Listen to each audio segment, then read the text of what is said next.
Sa ikatlong araw ng paghahanap sa isang nawawalang bata sa Pampanga, nagsisilbing lead ngayon ang tip ng isang nakasabay umano niya sa isang jeepney. Tunghayan sa aking pagtutok. Exclusive. Mula sa Balibago sa Angeles City, Pampanga, kung saan huling nakuna ng CCTV, ang 5 taong gulang na si Ali na 3 araw na ngayong nawawala. Lumuwas at sinadya ng mga kaanak ng bata ngayong hapon ang area ng Novaliches Bayan para ituloy ang paghahanap sa bata. Nagkabit sila ng mga larawan ni Ali sa mga pumapasadang bus, sa mga pader at establishmento, sa poste at sa mga pwesto ng mga tindero. Ito po yung itsura ng bata. Malaki po yan? Pamangkin ko po. Bali bahagya pong maliit yung isa niyang mata kumpara po sa kabila niyang mata. Ayon sa ina ng bata, isang netizen ang nag-message sa kanila kanina. Nakasabay daw nito si Ali sa isang jeep sa Malinta, Valenzuela patungong Novaliches Bayan.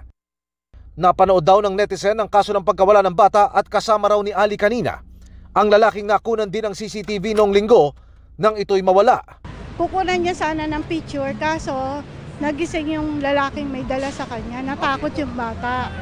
Kaya di niya na po nakuha na. Bagamat walang katiyakan, nagbaka sakali pa rin daw ang pamilya ni Ali sa impormasyon na binigay ng netizen. Sure na sure siya. Yung mata ng bata kasi medyo kirat yung right eyes niya.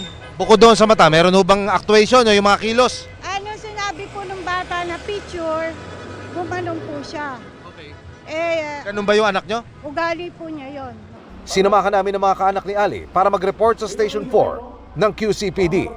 Ito yung napanood ko yung naglalaro. Tama Agad nag-deploy ng follow-up team ang station commander. Aristuin niyo yun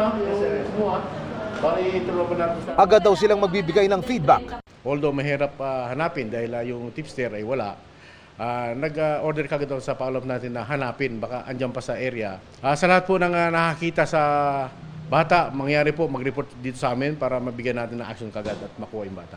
Kung makita niyo po yung bata na si Ali, pagbigay alam niyo lang po kahit sa police station, anytime po pupuntahan namin.